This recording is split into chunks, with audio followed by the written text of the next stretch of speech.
मुज़म्मिल साहब, आपने देखा ईरान भी उनकी जो क़यादत है और वो भी एक पूरी आइडियोलॉजिकल और रिलीजियस आइडियोलॉजी क़यादत है और उसको लेके चल रही है।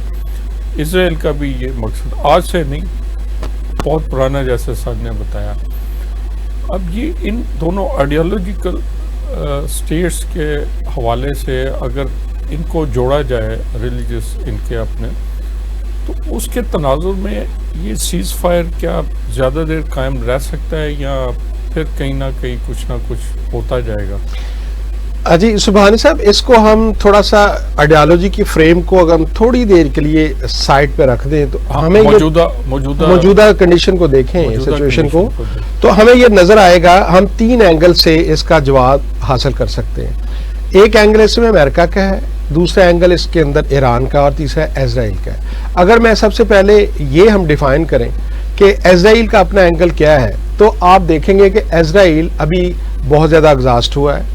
इजराइल का जो डिफेंस सिस्टम है वो क्रैक हुआ है। इजराइल का कॉन्फिडेंस शेक हुआ है।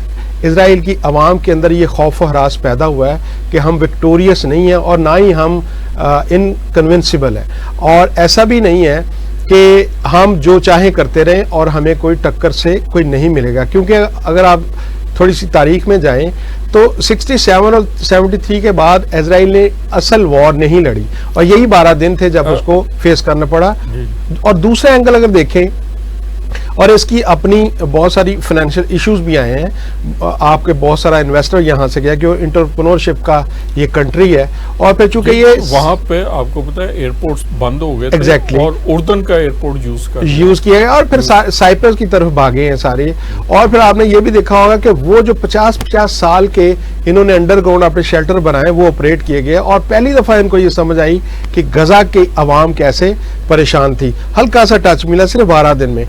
अब ये इनका अपना एंगल है। दूसरे एंगल की तरफ जाएं, अगर यूएस की तरफ जाएं, तो ट्रंप ने बहुत इंटेलिजेंटली, अगर आप थोड़ा सा इसको डीप डाउन देखें, तो ट्रंप ने बड़ी इंटेलिजेंटली एक हमला किया, 3 बम गिराए, 3 जगहों पे बम्बिंग की, और उसके फौरन बाद अनाउंस कर दिया कि हमने सारा कुछ तबाह कर दिया। हालांकि उनकी अपनी रिपोर्ट्स बता रही हैं कि सारा कुछ इस तरह तबाह नहीं हुआ, लेकिन इसके अंदर उनका अपना एंगल क्या कहता है। यूएस का एंगल ये है कि जल्दी से ये चीज सेटल डाउन हो, क्योंकि ट्रंप बेसिकली ट्रंप तो इन्वेस्टमेंट बॉय के तौर पे सामने आया। उसका जो अपना मैंडेट है वो तो ये है कि वो अमेरिका के अंदर इन्वेस्टमेंट लेके आएगा, अरबों से भी, ऑल दैट। वैसे अरबों से तो ले गया, वादे करवा लिए, लेकिन वो एग्जीक्यूशन तो भी रहती है। और तीसरा एंगल अगर देखा जाए, एग्जीक्यूशन भी करवाई लेते हैं, करवाई लेंगे। इन्वेस्टमेंट क्या वो एक खराज ही है, वो ले जी, आप इसको जो भी नाम दे दें, इसको आप डकैती का लफ्ज ना यूज करें, कुछ दूसरा भी करें तो यही कुछ है। लेकिन अगर तीसरा एंगल हम ईरान का देखें, इसको मद्देनजर रखते हुए कि सीज फायर रहेगी, ईरान की ये कामयाबी है बहुत बड़ी कि ईरान का जो जिस लेवल तक कहा जा रहा था कि मेरे एटॉमिक फैसिलिटी की सारी तबाह, वो कहा जा रहा था, इसकी हुई है, नहीं हुई। और दूसरी बात कि जो रिच की गई थी यूरेनियम, वो सेव कर ली गई, आपने बहुत सारे स्टाफ को सेव कर लिया गया, साइंटिस्ट को वहां से हटा दिया गया। और उसके बाद अभी भी कहा जा रहा है कि बहुत सारे ऐसी खुफिया मकामात है जहां पे ईरान अपना जो उसकी विल है, जो उसका एम है, वो पूरा करेगा आगे जाके। तो अब जो सबसे बड़ा इजराइल को अमेरिका को मिलके भी एक जॉइंट वेंचर के बाद जो सबसे बड़ी नाकामी है, जिसको हम सारे सोच भी रहे थे कि ये शायद ऐसा होगा, वो रजीम चेंज का था, वो भी ना हुआ।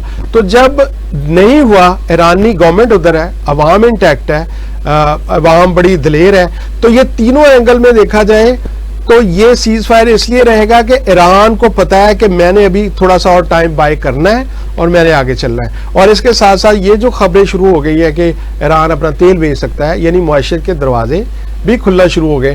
तो मैं अगर देखूं अपनी सोच से, maybe I might be a little wrong, कि तीनों एंगल से अगर मैं देखूं तो सीज फायर तीनों को सूट करता है, चाहे वो पोजिंग कैसे भी करें, चाहे वो एक्टिंग करें या कोई बयानबाजी जो भी करें।